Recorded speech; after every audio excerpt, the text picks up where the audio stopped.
Hello everyone.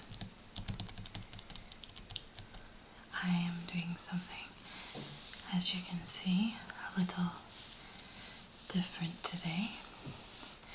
So, I actually have this book from my childhood. It is a book.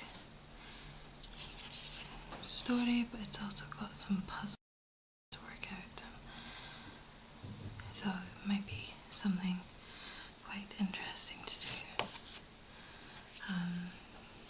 So let's have a look.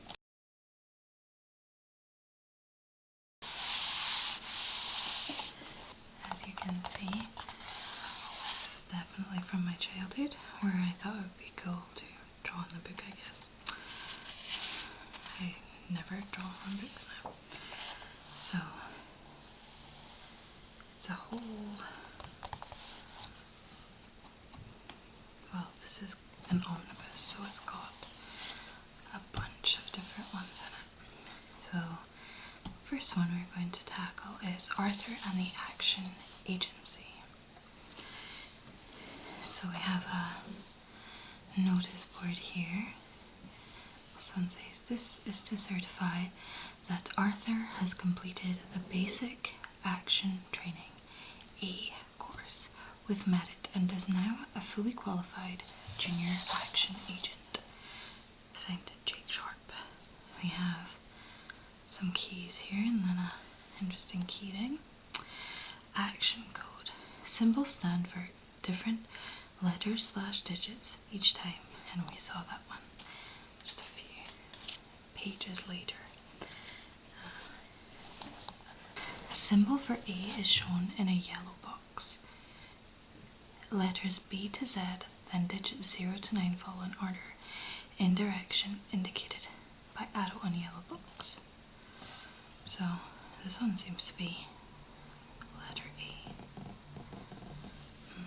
Seems to be quite complex. I'm just going to quickly go back to see what page it was for.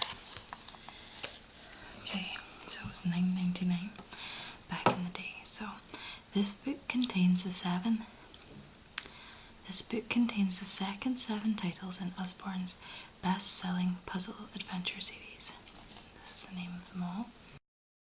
The story is a thrilling mystery adventure packed with entertaining puzzles to solve. There are clues to help you if you get stuck along the way, and answers at the end of each storybook. I thought I might give a sort of suggested age range, but it does not.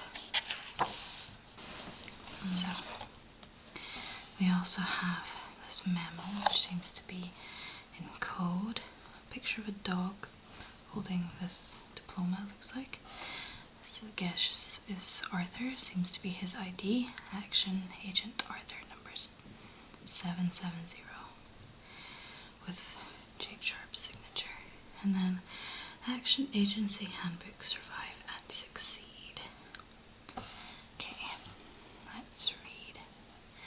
The Action Agency is a worldwide undercover organization dedicated to fighting crime and solving mysteries. Supremely successful, the agency lives up to its motto: search, solve, and survive by operating a go anywhere, do anything service. Arthur is the newest and youngest action agent, and this book follows his first 3 missions. Arthur was recruited by his uncle, Jake Sharp. Jake is the founder and brains of the agency. He is an elusive figure and a master of disguise, rarely seen but always respected. You can take part in Arthur's adventures by solving the fun puzzles that appear on most every page. Clues to the answers and vital information lurk in the pictures and the words. If you get stuck, you will find extra clues and the answers at the end of each story. Here we go. Seems to be quite escape room-ish, like the early basis for them. Agent Arthur was sitting in a small office of the Action Agency, but there wasn't much action going on. In fact, except for Arthur and his dog Sleuth, no one had walked through the door for weeks and weeks. It was summer, and Arthur had been left minding the office while his Uncle Jake was away on a top-secret mission. His uncle was often away for weeks, months, and sometimes years on end. Meanwhile, Arthur stayed put. Arthur was reading a comic and dreaming about having adventures like Uncle Jake when, crash, something hurtled through the window and whistled past his left ear. He dived for cover. 10 seconds later, Arthur peered out from behind the desk. Papers were scattered everywhere. Among them was a half brick. Sleuth sniffed the brick wearily, while Arthur cautiously removed a piece of paper wrapped around it. He saw strange signs scrawled on it, the unmistakable symbols of the Agency Action Code. What does the message say? We have paper. Had to go and find some, didn't realize I would need. So, we have this. Now this funny circle thing is what A is. So,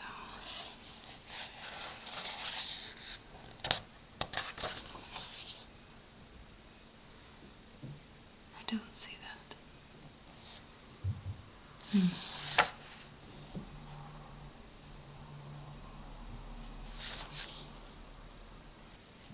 So this one? Yes, so that is A. So I'm just going to make a note that the glasses symbol is A.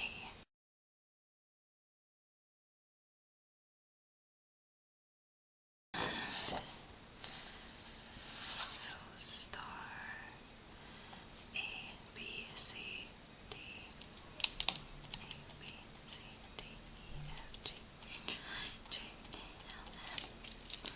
I'm just going to put it here just so that I can use it again. So M, and then I've got this, so M, L, K, J, I. I figured it would have to be a vowel. M, I, exclamation point. So that's M. Ooh, that's M. N, O. Oh, that's the upside down one. P, Q, R, S. Aghast.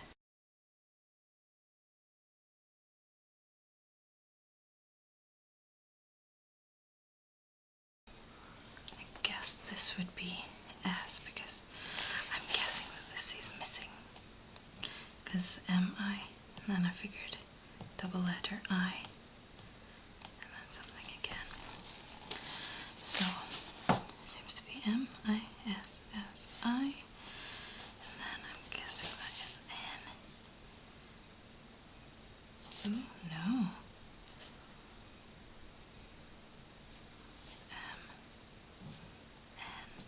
Mission. Okay, so O is the E looking thing. Wow, that's terrible. And then, no, that's N. Jeez Louise.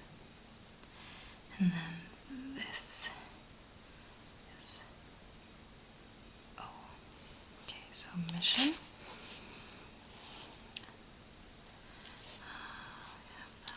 I,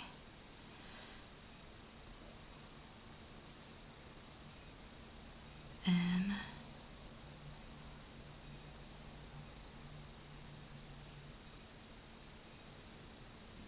exclamation mark, S. Yeah, this is T. Oh dear.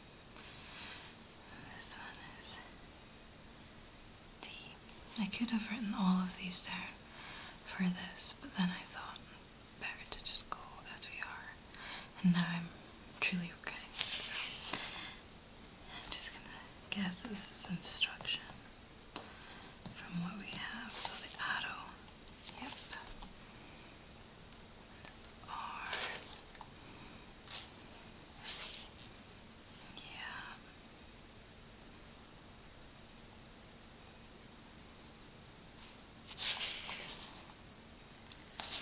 And this one, C, so A, B, C, yep. Yeah, I'm definitely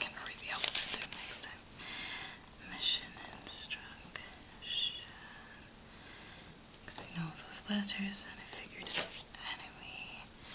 One that looks like a little cross. Looks more like a high cross than a middle cross. Ah, there we go. A, B, C, D, E, F. F, O, R. Mission instruction for A. C will be action. T, I, O, N. A. What's that one? A, B, C, D, E, F, G. Agent, I assume. I don't know. Where are we? A, G. What's this one? T. I.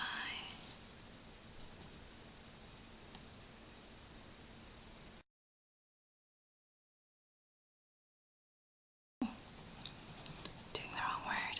So A, G, weekend symbol. A, B, C, D, E. I thought it might be. Oh no. Agent. And D, yep. Agent. Oh, what's this? I'll be my number. It'll be 7. Yeah, 'cause 7, 8, 9. Yep. 7, 7, 0. Oh no, wait, what's this? Oh, that's a different one. Yeah. 7, 7, 0. So this is 0. And this is 7. 7, 7, 0. What's this? Line up and down. Full stop. Okay. I.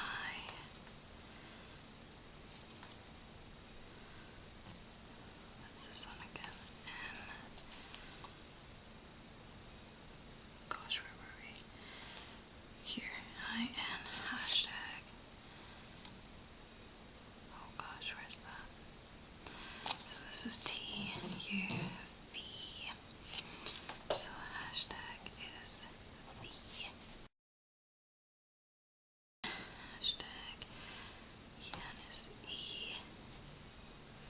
Exclamation mark is S. This is T. This, that's the line we're on, right? This is I.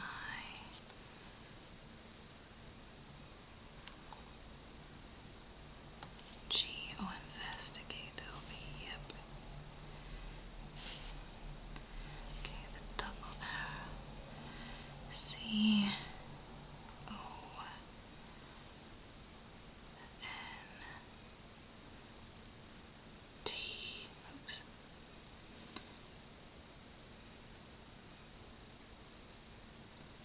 C, O, N, T, E.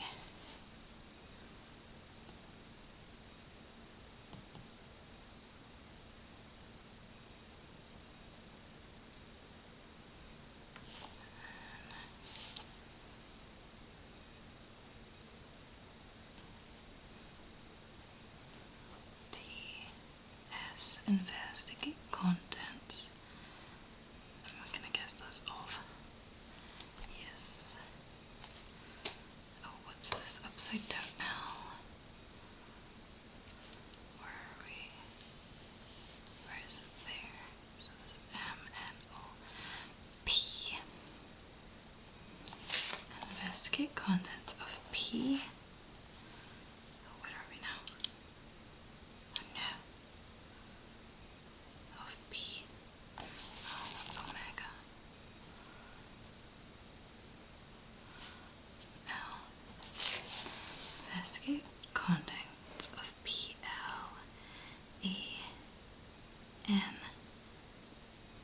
plane, at,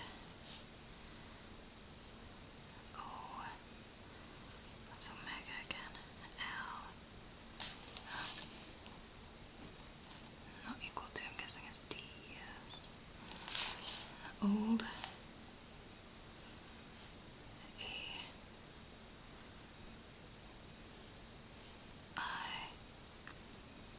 say airfield or something.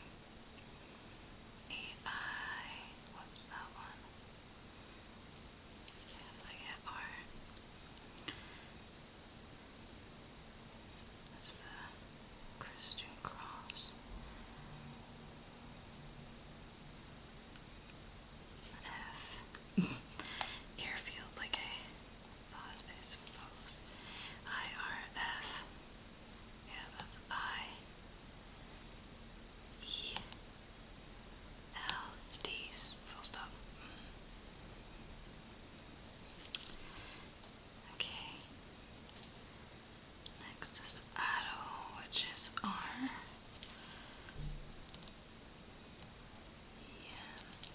E.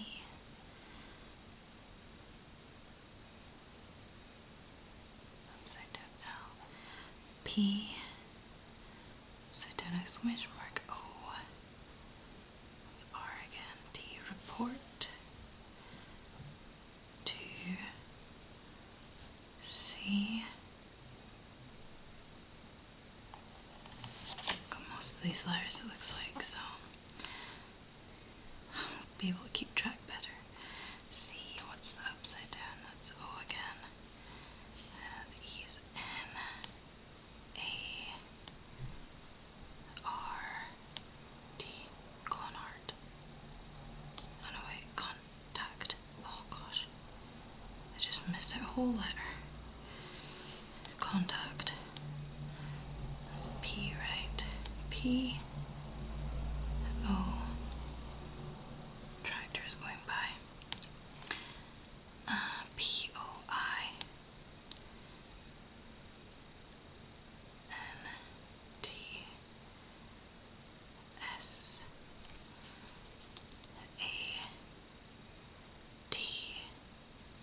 Oh no, what's this church symbol thing? Oh. It's like that, but it's got a line underneath it. Oh, there. I just saw it. R-Q. Q. And Q. And there was like a backslash, so this is E, F, G, H. Next I'm definitely writing in one mess. QH. How can it be QH? Where was I? No, QH seems to be.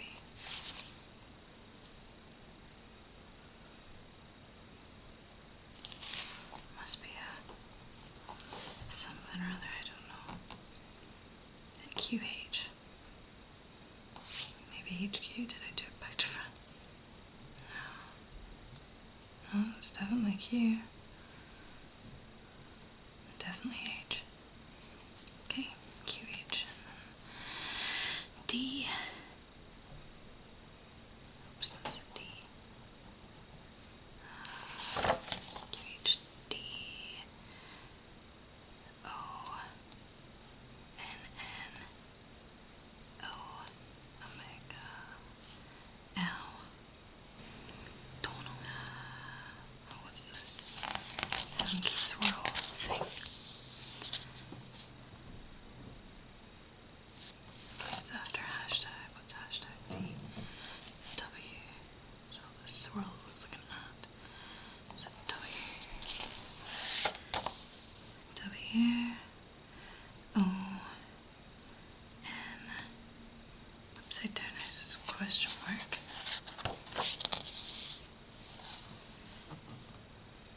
Okay, it's before omega, which is L. So K. Oh gosh.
just getting things wrong, or is that just gobbledygook?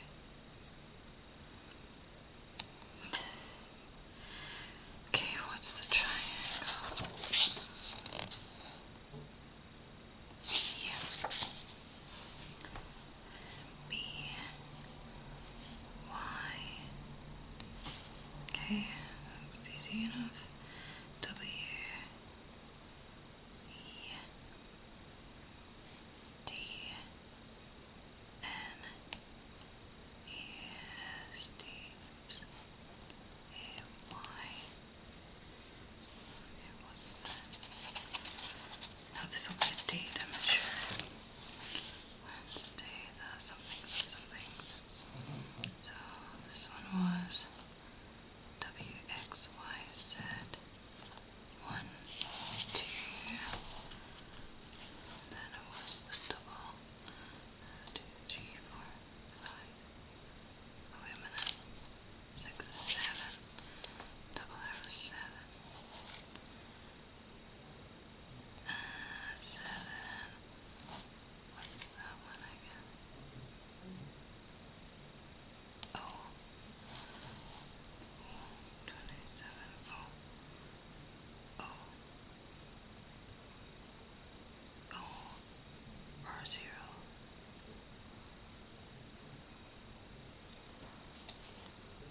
0. 27. 0, 0.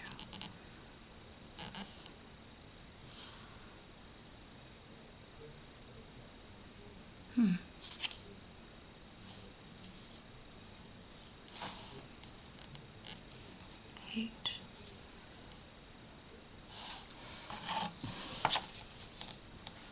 Hours. What's 2700 hours? Can't be 7 then. Right, this is W, X, Y, Z. 1, 2, 3, 4, 5, 6, 7. 2700 hours.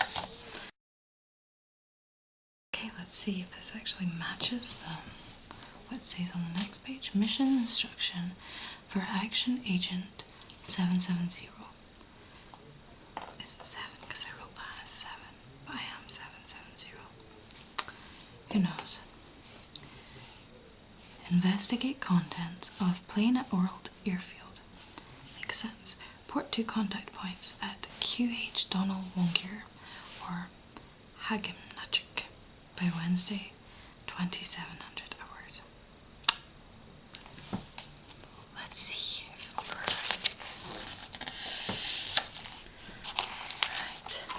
Move this to the side for now. Doesn't look like we'll be needing it. Arthur looked outside. The stone thrower was nowhere to be seen. This was it. Action. Arthur studied his map and eagerly pulled on a jacket. Come on, Sleuth, let's go. He crammed a helmet on his head and raced Sleuth downstairs. They leapt onto the bike. Arthur pedalled and the motor choked into life. Sleuth hung on as they zoomed down busy streets and roared out of town. At last, Arthur stopped to recheck the map. He felt a tap on his back. His clever dog. He spun round and spotted the base. They sneaked closer and, keeping under cover, circled round the perimeter fence. What's going on? Thought Arthur, scanning the base suspiciously. We must get onto the plane to find out. But how? Then Arthur spotted a gap in the fence. They could crawl through it safely, but they still had to get past the mean-looking guards without being spotted. Find a safe route to the plane. So, using it. Okay, so here's the gap. Obviously we need to go down here.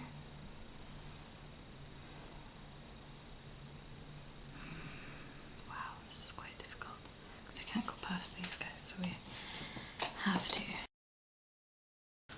go this way, and then can't go past these guys.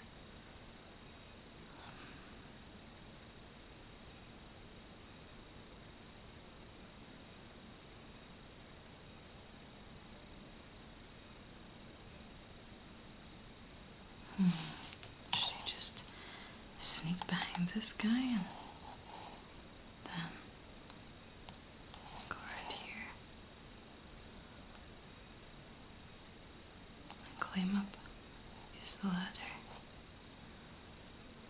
to climb up here, over and then drop down in between the boxes and then on here.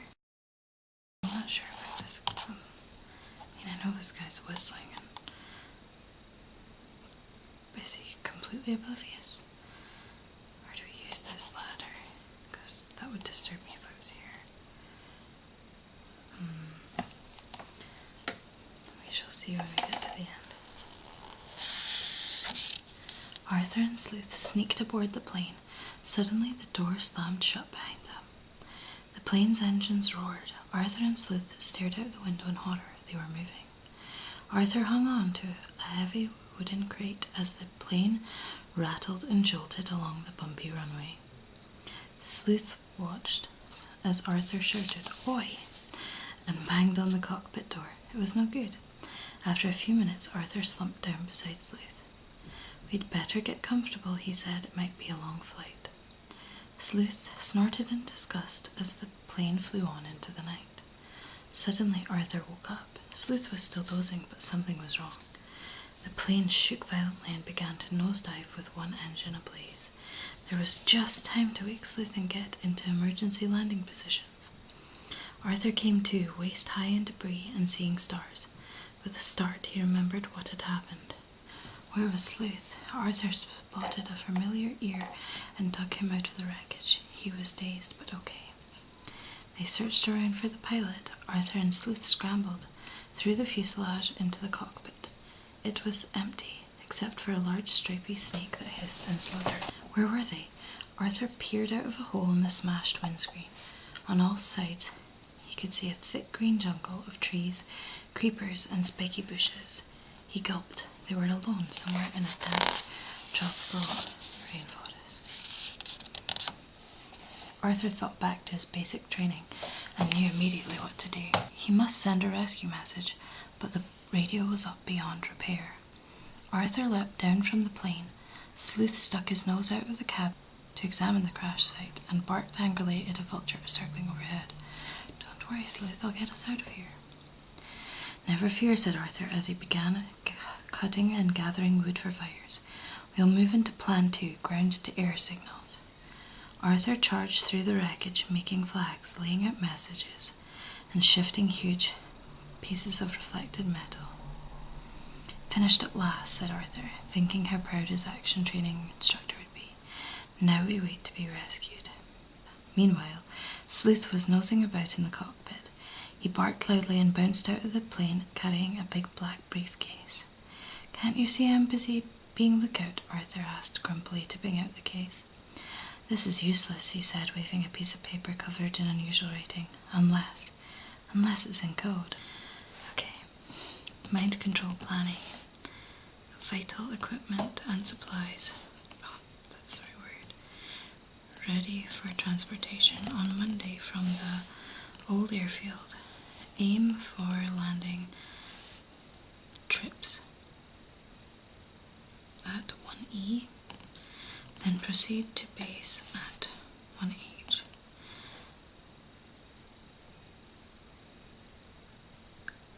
I've marked trail.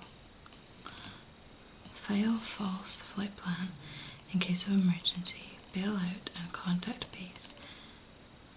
No secure attempts will be made. These orders are issued by the boss and must be obeyed. Ta LLASOSTC. Map reading. I remember doing this one. I like this ones. Arthur realized they were on their own, with no hope of rescue. This was his big chance. Now he could use his action agency training to pin his wits against whatever dangers he might encounter in the hostile jungle. Being intrepid action agents, we will investigate any suspicious goings-on at the base, Arthur said bravely, but first we must find our position on this map. Arthur knew that he could pinpoint their position if only he could see some landmarks. But how? They were hemmed in by thick jungle on all sides. Arthur sprang into action. He took a deep breath and scrambled up a steep rocky outcrop with trees growing on the summit. At last he reached the top and peered through the trees. Sleuth was a worried-looking dot down below, but Arthur could see for miles around. He pulled out his map and compass out of his pockets. Okay, so north is this way. So to the north you can see a temple, which could be here, or here, or here, here, here, here. Okay, and to the east you can just see some trees. Okay, to the south you can see two temples.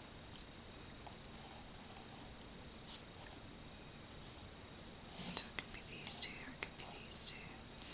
Because he could be here. I think it's about here actually. But he doesn't see a village. There's nothing really to his left.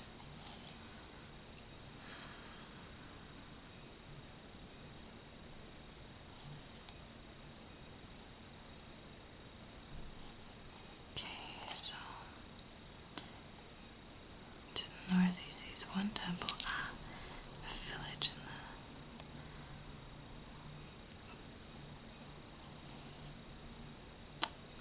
So it looks like he's seeing this temple and this village. And then he sees these two temples down there. But he also sees a village there. So these two temples and the village. But then how does he see that?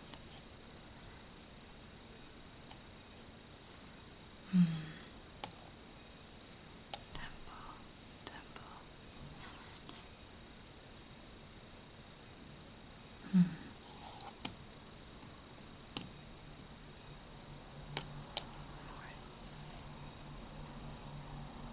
Because to me this seems to be the only way that makes sense. Temple village.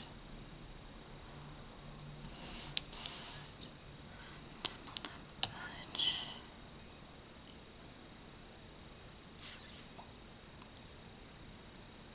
Okay, so I'm gonna say temple village, and then he can see, unless he's like standing on top of a temple or something. Temple village. I think they're there. Just a random guess. Arthur clambered back down to Sleuth, and they hunted through the plain for useful equipment to make up a survival kit. Soon they were ready for the trek into the dense jungle. Arthur strode forward, firmly gripping the handle of his machete. He hacked through thick leaves and creepers that barred their path. Huge trees towered over them, and ear-splitting monkey calls shattered the silence. They stumbled over fallen trees and waded through rotting leaves. Arthur looked back as the plane disappeared behind some spiky bushes. The jungle swallowed them up. He whistled to cheer himself up. Sleuth joined in with a loud growl. From all around came rustling and slithering noises. Green eyes glinted menacingly at them. But there was no time to wonder about what was lurking in the undergrowth as large raindrops began to splash down through the trees. Within minutes, Arthur and Sleuth were soaked, but still they trudged on through hordes of hungry mosquitoes. "Over there," gasped Arthur as the rain stopped at last. "We'll rest for a bit." They slipped and slid towards a tree trunk. Suddenly Arthur caught sight of something very unusual. He sprinted towards it just as Sleuth barked a warning. What has Arthur spotted and what has Sleuth spotted? I'm assuming that Sleuth spotted the snake and Arthur spotted the little eggs.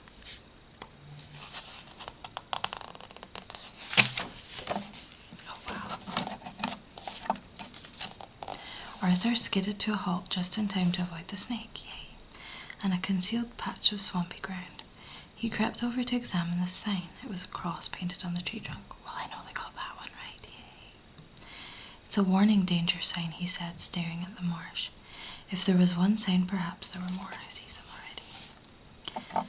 Arthur and Sleuth looked around. Opposite them was a fallen tree and a large rock.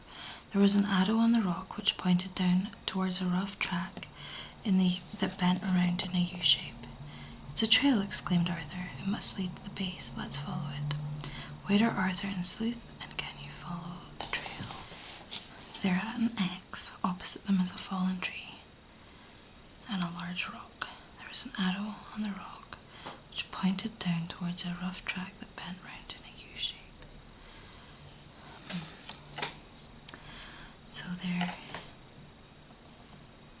opposite a tree and a large rock. A fallen tree and a large rock. Wow. So they're at the cross.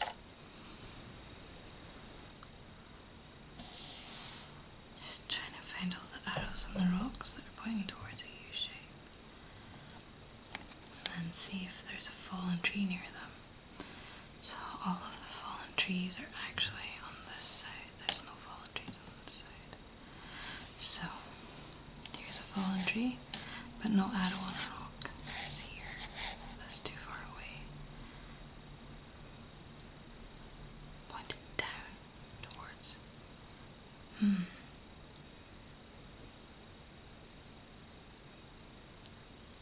Okay. See, they must be here. Fallen tree, arrow on rock. There we go. So we go here. Jump over here.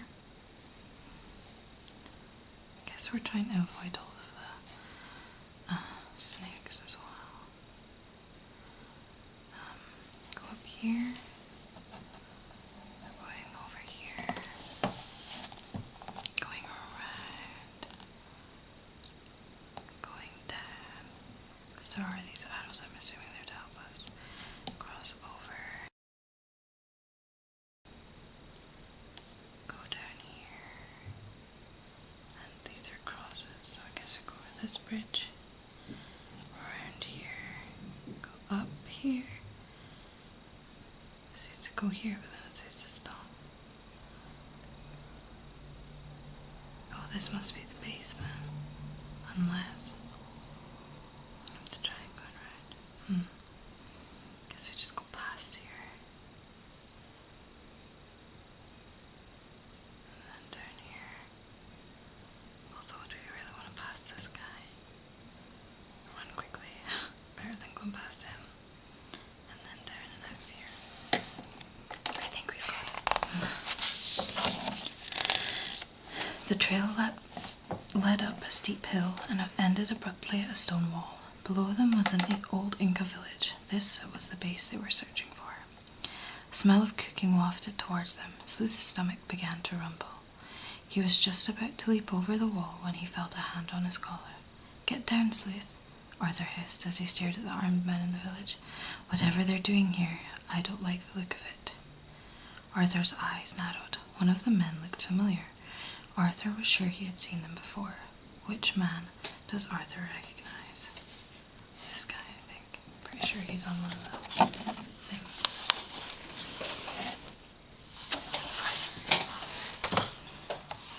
I'm sure he's on the first one. Yeah, Crickfax. That's him. No way. Arthur and Sleuth ducked out of sight and crept back into the jungle. "Let's wait until dark and then move in," whispered Arthur, "but we must be careful." He stepped forward. Suddenly a rope fastened round his ankle, and he was hoisted up into the air. Everything went black. When Arthur opened his eyes, he was lying on the ground, his head throbbing. He tried to stand up, but he couldn't. His hands and feet were securely bound with the strong rope. A dark shadow loomed over him, and Arthur stared up at the short, ugly figure of El Poncho. Arthur didn't like his face or the sound of what he was saying, but there was no time to worry. Arthur was picked up by 2 guards who carried him through the village and threw him into a dingy hut. Arthur's brain whirred. What was Poncho doing in the jungle? Where was Sleuth? But before he could think straight, the hut began spinning and Arthur's head hit the floor. It was dark when Arthur woke up. He blinked quickly to get used to the moonlight and staggered to his feet. No prison hut could hold an action agent. He must escape, but how? The walls were thick and there was a chunky lock on the door. Arthur struggled to undo the knots around his hands and feet. It was no good. The ropes were too tight. He clenched his fists. He was trapped. There seemed to be no way out. How can Arthur escape? So there's a broken ball on which to cut his ropes, I'm guessing. And then he can climb through the hole. But how? If he's strong, just jump up on here and then jump up here. And then climb out. But I'm sure there must be more to it than that.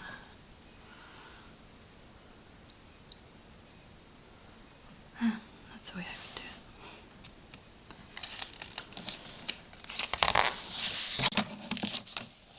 Arthur slid down the rough thatch and landed on the ground with a thud. He was free to look for Sleuth and to discover what dirty work Poncho was up to. Keeping to the shadows, Arthur crept through the camp. He dodged from cover to cover. There was a noise behind him, but it was only someone snoring. With all senses at red alert, he crept past a lighted window right under the noses of Poncho and his sidekick. Arthur's ears pricked up at what he heard. Poncho was planning something sinister. If only Arthur could work out what. It's ready, boss. One fully distilled and concentrated bottle. The stuff's blue and marked with a red triangle on a white label. It's hidden in the usual place. Good work.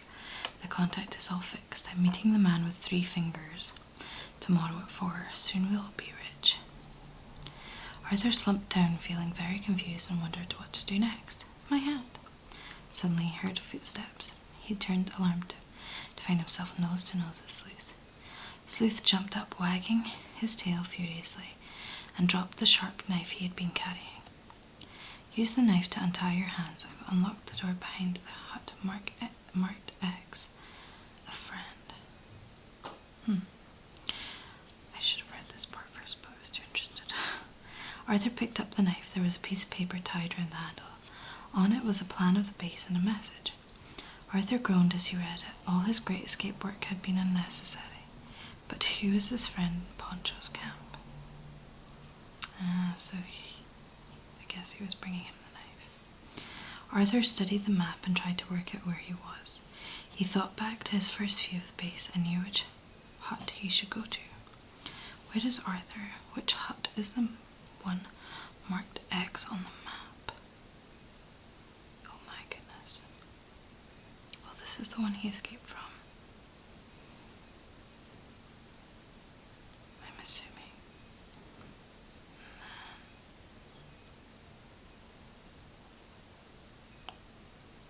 I'm really not sure. I'm gonna see if I can find clues.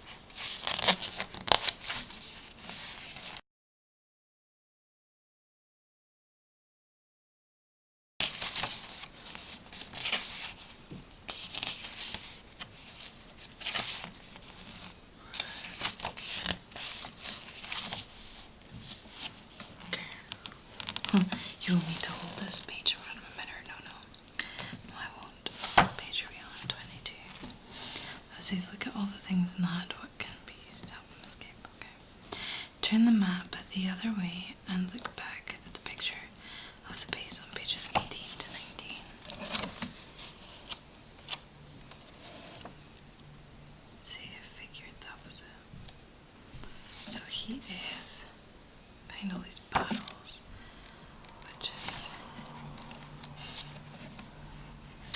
The wall, I assume. He's like here, and then this one is this.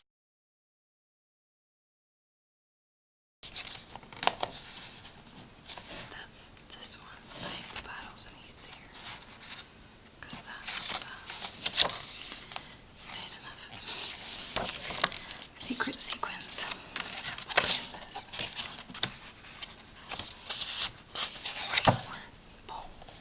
Only halfway through. Madness.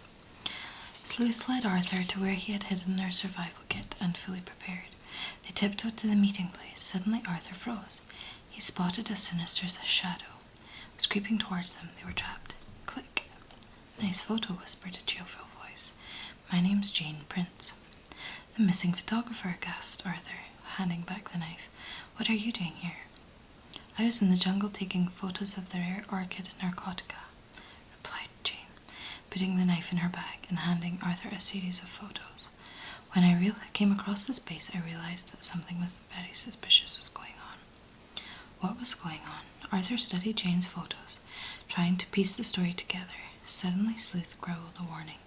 They dived for cover as Poncho and his henchman marched past towards an old temple covered in creepers. Poncho pressed 4 numbered buttons on a panel. Top left, 2. Bottom left, 3. Arthur blinked and missed the 3rd, then top right. So page 2318, I assume. A heavy steel door opened. The men stepped inside and the door clanged shut. Let's follow them, Arthur said. But what is the sequence that opens the door? I'd say that. Can you work out what is going on from the photos? What is the secret sequence?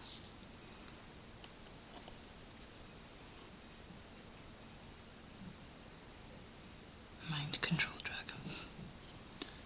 So they're making a mind control drug inside here.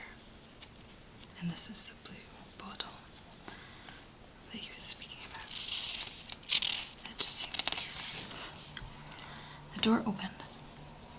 Arthur and Jane followed Sleuth as he galloped down a dark, murky corridor that led into a vast chamber full of crumbling statues and rubble. They peered about in amazement. Poncho was nowhere to be seen. He'll be in the laboratory at the back, Jane hissed. Just then, Arthur spotted a piece of paper on a makeshift table. He stared at it, and his face turned pale. So this is Poncho's plan, he gasped, handing the paper to Jane. Things are more serious than I thought. We must find the drug and stop his evil plot. So the little paper here says, El Poncho to Spider Organization. Preparatory phase of World Domination Program now complete. First bottle of MCD, in brackets, mind control drug, now ready for tests. Initial drip samples suggest a power many times greater than estimated. Brainwash, force factor 15, and with permanent effects. Handover arrangements. Old shack at coordinates 5.3, 1.3. Wednesday, 1600 hours. Cash as arranged, plus 10%. El Poncho. So it says, can you find the drug?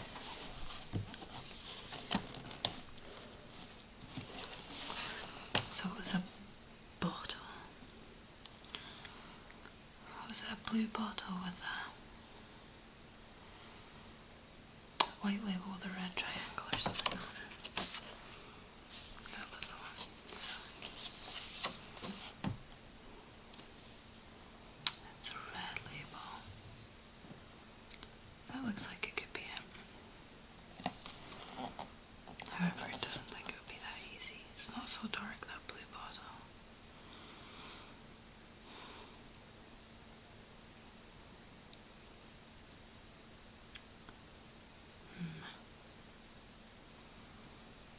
I don't know. It does have a white label and a red triangle. Square. I think that's it. Jane grabbed the drug and gently placed it in her pocket.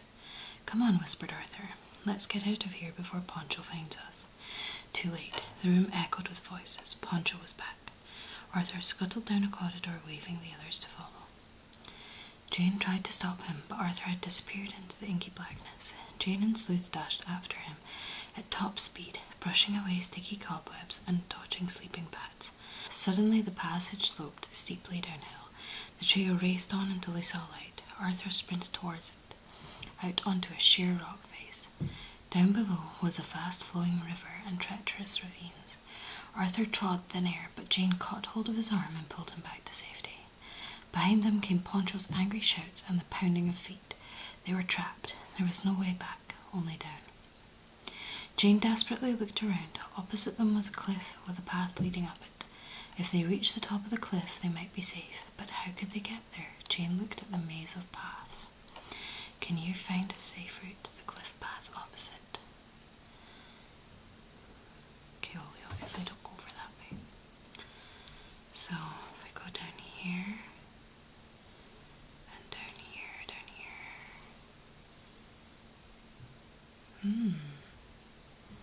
How do we get across? Down here, move this across.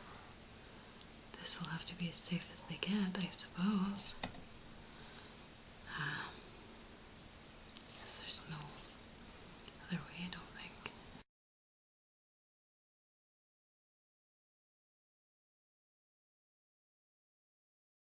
Down here, across this tree, and up.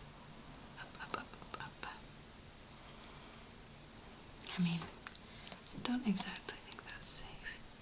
Unless, of course, they do climb up the tree and then jump off of the other side. We'll see. We'll probably get to the answers page and find I've done it all wrong. But down here, I'll use this because my finger's kind of too fat and it blocks everything. Down here, take this. Probably best across it here as there's the tiniest bit. Across, jump on the rocks. Down here. Hang on, that's not steps, is it? That is. Guess we'll come along around here. Up, or up, up.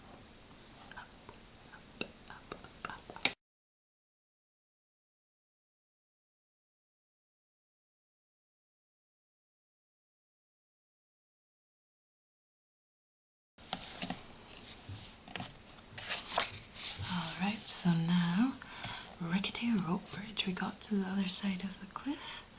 Let's read. They scrambled up the steep path to the top of the cliff. Jane fumbled for her binoculars. There was no time to rest. Poncho and his men were hot on their trail. Sleuth raced down the narrow path on the other side of the cliff. Arthur and Jane stumbled after him. Suddenly he started barking. Ahead was a rickety rope bridge over a gorge. Crocodiles were swimming underneath, jaws snapping. Arthur gulped. This is the only way across, said Jane, as she and Sleuth stepped gingerly onto the bridge. Arthur followed. The frail rope bridge began to swing wildly.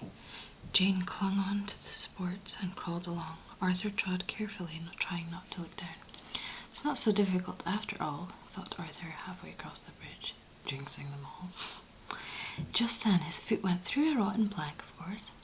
He tripped, and the rucksack and machete spiraled down to the crocodiles waiting below. Oh dear. Arthur grabbed a plank and hung on. He hauled himself up inch by painful inch and staggered over to solid ground.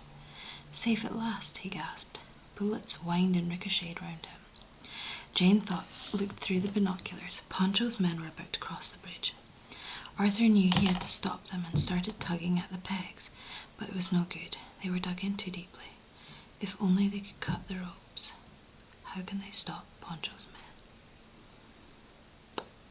I guess they could try and be bait and try and get the guys to shoot the ropes.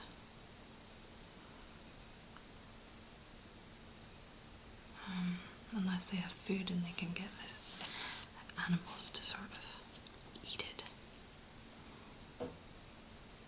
Because it doesn't, well, unless the dog digs to let out the pegs. We shall see. Arthur took charge as he led the trek down into the valley. Progress became slower and slower as the air got hotter and stickier. The steaming vegetation closed in. Every step seemed like a mile through the green foliage. All of a sudden there was a deafening thunderclap, and raindrops the size of golf balls began to pelt down. Arthur chopped off some leaves to use as umbrellas, while Jane and Sleuth dashed through the jungle looking for a place to shelter. They discovered a large hollow tree and scrambled inside. Now to plan the next move. Luckily I remembered Rule 1 of jungle journeying, said Arthur, delving into his pockets. Carry a map and compass at all times. He triumphantly brandished a map, but the paper was damp and rotten, and it fell to pieces. That's not really pieces. We've gone 2 miles southeast from the middle of the rope bridge, he said, trying to fit the pieces of the map together. But where are we heading? Asked Jane. Arthur looked blank for a second. Then he studied the map, and one place name caught his eye. In a flash, he remembered the contact points mentioned in his mission instructions and agency memo 521. Today was Wednesday. It was now midday. They had to move fast. Yes, you only have till 2700 hours, according to my deduction. The quickest way to travel is by river. Unless it's 1600 hours and I was just one wrong. Do you know what? I probably counted. Yeah, I didn't count the 0. So I did 1, 2, 3. So it's probably 1600 hours. There we go.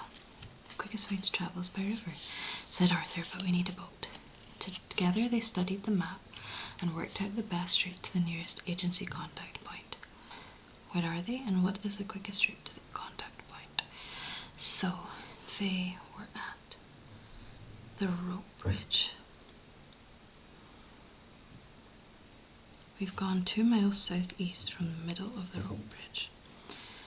Where is the rope bridge? How do we know which one of these is a rope bridge? These are bridges. Key. Okay, hut or village. Hut with boats for hire. Waterfall.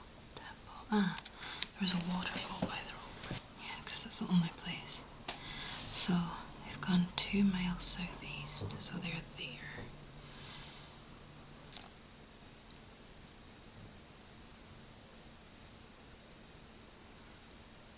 Worked out the best route to the nearest agency contact point. What is the quickest route to the contact point? What does it say?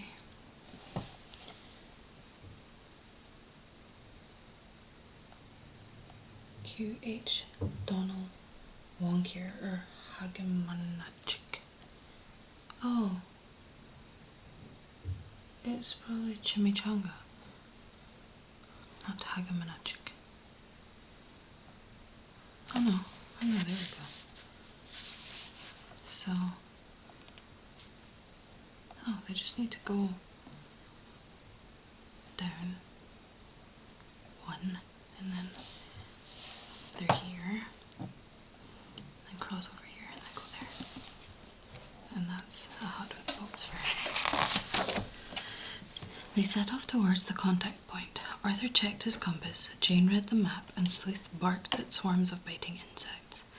They dragged themselves through a muddy mass of rotting leaves as water splashed down from the trees. On they squelched through sticky black mud until they stopped at the riverbank. Where was the bridge? Arthur stared around in horror. It had been washed away by the flooded river. Only a few shattered remains were left. It stopped raining, at least, said Jane, peering out from under her leaf. Let's wait for the water to subside, then we can cross. It will take too long, said Arthur, looking at the swollen torrent rushing past. We must cross the river to get to the fishing hut, he continued. If we put our heads together, we're bound to come up with a plan. Can you find a safe route across the river using Jane and Arthur's ideas? Well, given that there's crocodiles everywhere, it doesn't exactly seem very safe to do any of these things.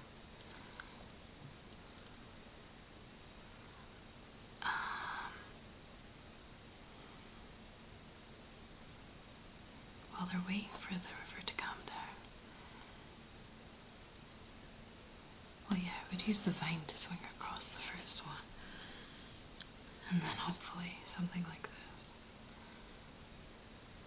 Although it's quite a way. They do that at that part. Use the vine for the first part. And then maybe that. Not sure. You'll see at the end. Jane checked that the drug was still safe in her pocket as Sleuth led her and Arthur to a deserted shack made from planks and barrels. They hunted around for a boat to sail downstream, but all they could find was a sunken wreck. Arthur racked his brains. The only thing to do was make a raft, but how? He had missed survival lesson R for raft and building and repairs. Time was running out for them. Suddenly Sleuth started tugging at Arthur's pocket. There was a ripping noise, followed by a dull thud as a heavy book fell to the ground. "Well done, Sleuth," shouted Arthur, grabbing the book and flicking through the pages.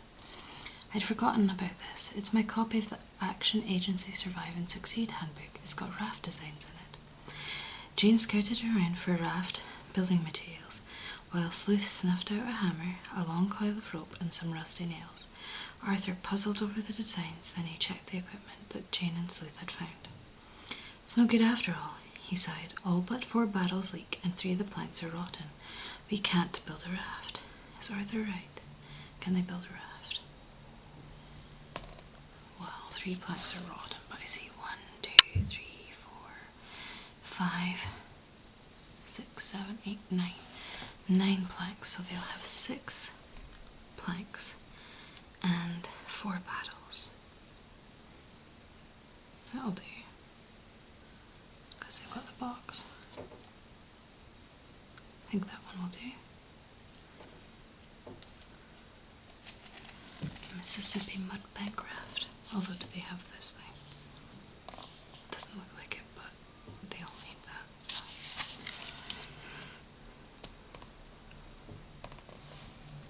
That seems to be the one they built, doesn't it? Yes, good. Yay, got it right. Arthur lashed the final plank into position. Jane prodded the raft gingerly as Sleuth suspiciously stepped aboard. "Let's go," shouted Arthur, carrying 2 bamboo poles. "We're running out of time." He pushed them clear of the bank, but not clear of trouble. A strong current swept the raft downstream, round mudbanks and through the treacherous waters. Arthur battled to keep them afloat, while Jane and Sleuth fought off the dangers that lay round every corner. The current began to slacken off. The raft floated on between a triangular island and a small thin island. Suddenly a loud roaring noise filled the air. Waterfalls dead ahead. "We've got 2 choices," Arthur said, remembering his Action Agency river training course. "We can send the raft downstream and trek overland to meet it, or we could dismantle the raft and carry it past the falls." "Neither," said Jane, studying the map. "I know what to do." What should they do, and why?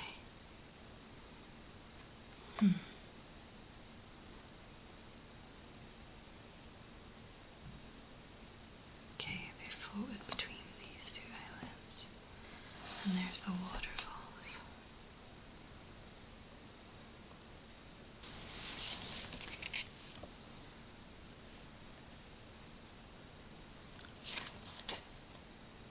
I'm assuming she wants them to hang on, or they can just jump off because they're maybe where they need to be already.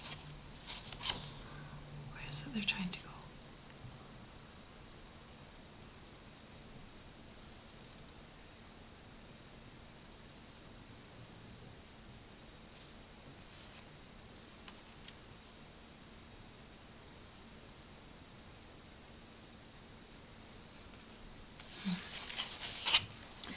The raft jolted and bumped hard against the riverbank, throwing Arthur, Jane, and Sleuth ashore. They landed in a confused heap. See, I wondered if maybe they were trying to go to there.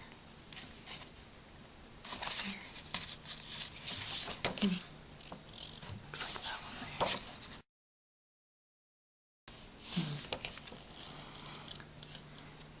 As they untangled the mess of arms and legs, Jane caught sight of a thatched shack in the middle of a clearing. This was the contact point. "Be careful," whispered Arthur. "We don't know who might be in there." They tiptoed silently into the clearing, on the lookout for signs of life. Sleuth's nose began to twitch. He growled quietly and scampered towards the hut. Jane and Arthur followed hard on his heels. They peered through a window and gasped in horror. Inside the hut was Poncho. Sitting opposite him, at the other end of a long table, was a mysterious, crooked-looking stranger, surrounded by piles of used banknotes.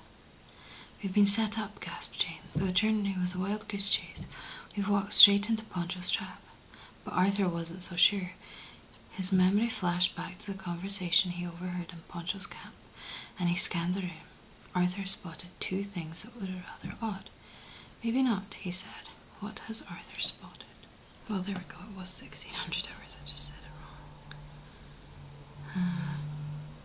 See, I wondered, because that's an action agency, and this seems to be his suitcase. So therefore, he's a good guy. And part of me wonders if that's his uncle. Let's see a picture of his uncle.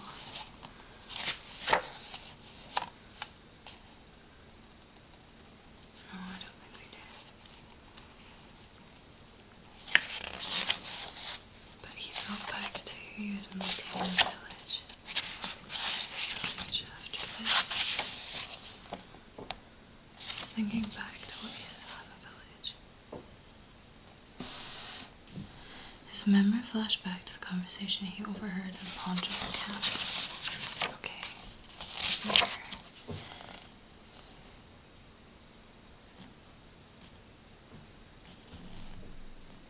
I'm meeting the man with 3 fingers. Neither of these men have, he doesn't have 3 fingers. This is not who he thought. I'm guessing this is a guy that works for an action agency. The mysterious stranger. Arthur sprang into action. With lightning speed, he vaulted through the window, disarmed Poncho, and tied him up. Then Arthur... Yeah, Uncle Jake, there we go. I thought so. Then Arthur spun round to confront the stranger and came face to face with... Uncle Jake, gasped Arthur. What are you doing here? Congratulations, Arthur and friends, boomed a deep voice. You've just tied up the loose ends of Operation Orchid. A section of the Action Agency Jungle Squad has already cleaned up Poncho's camp, explained Uncle Jake. And Poncho's given us the drug. It's a fake, said Arthur. Jane's got the real stuff. But Jane's pockets were empty. Where was the drug? Suddenly Sleuth barked. Don't worry, smiled Arthur. We'll find it. Follow that dog. Where's the drug? The mouse took it.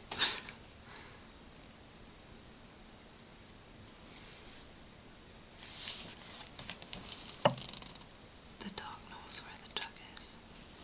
Under here.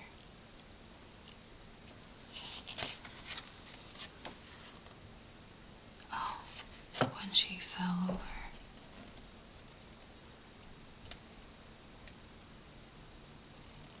I'm assuming it fell out of her pocket. And then maybe someone took it. It says, did Jane drop the bottle somewhere on the journey? Well, probably. Now to see how badly we did, or I did. If you guys were doing this at home, definitely check. If not, if you were just relaxing, listening to me talk, and just chilling and all of those things, maybe a little bit interested, then we shall see. Okay, so here's my lovely code. Mission instructions. Oh, I missed out the S. For Action Agent 770. Investigate contents of plain old airfield. Good.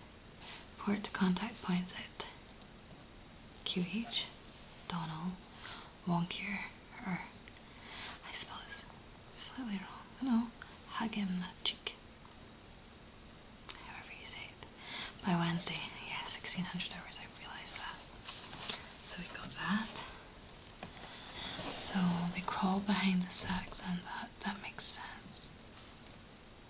And then they go over the top, it looks like.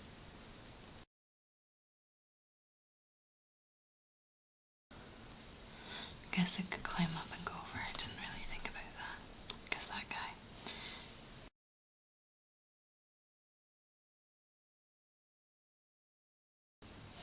So up there, yep, that's how I did it.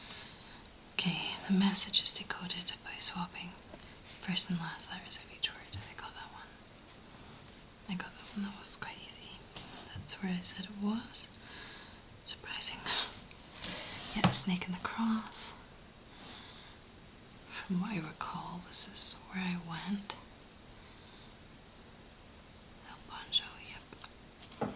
I'm impressed. I know this book is aimed at children, but I'm still quite impressed. Okay, there are several possible ways to escape, but this is the easiest. Broken bottle.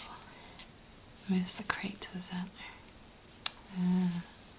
See, I didn't have him move the crate, I just figured he could just jump in between the beams sort of thing. But Arthur's here, yep. This is the hut, yep. Photos tell the story, okay. I didn't tell the story, I just sort of guessed. A plane lands in the jungle. El Poncho and his men step out. Poncho issues orders which clearly relate to the formula for a powerful mind control drug made from the extract of the orchid narcotica plant.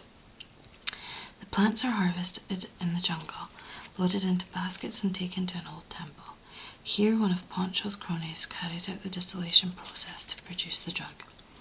Then Sleuth and Arthur appear on the scene. Arthur is taken prisoner and Sleuth sets off to rescue him, with a message from Jane wrapped around a knife. To open the temple door they need to press the buttons 2, 3, 5 and 8. These numbers form a sequence or pattern, with the gap between the numbers increasing by 1 each time. What page is that? 24 to 25.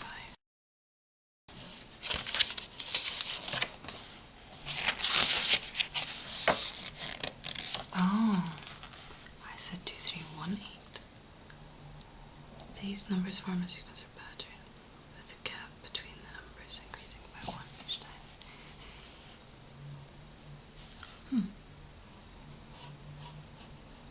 No, I still would not have said that. This is the drug that's hidden here. Yep, I got that one. And yep, that's the way I went. They can cut the ropes, securing the bridge with Jane's knife. Ah, of course they can. The one she gave to Sleuth with a message for Arthur, of course. I thought the machete dropped us the same knife, but I should have known it wasn't. When Arthur gave the knife back to Jane, she put it into her bag. This is how Arthur worked it all out. He located the rope bridge on the map by thinking.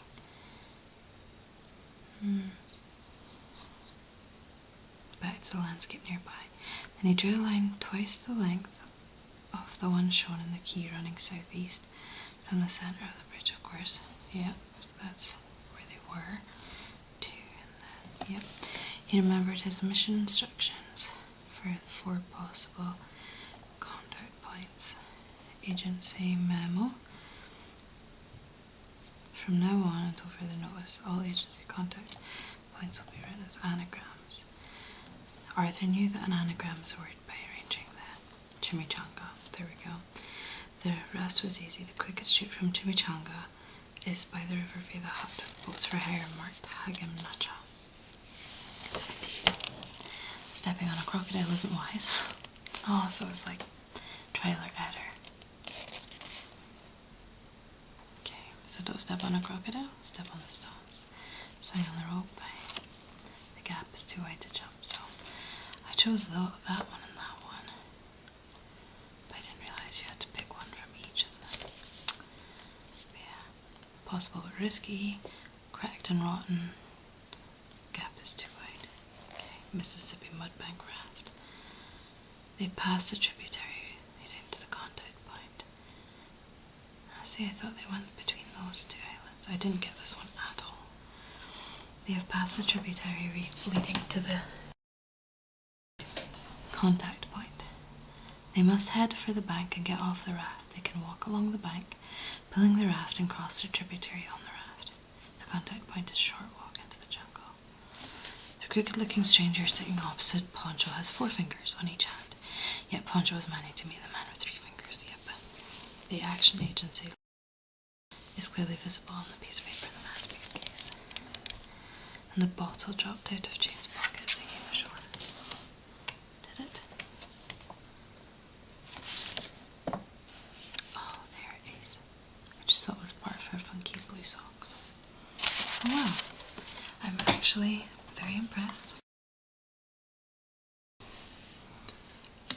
took a lot longer than I actually imagined, but I'm still quite impressed.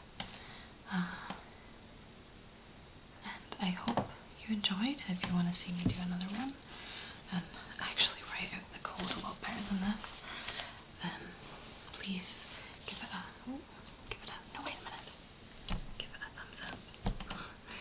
so that I know to try it again.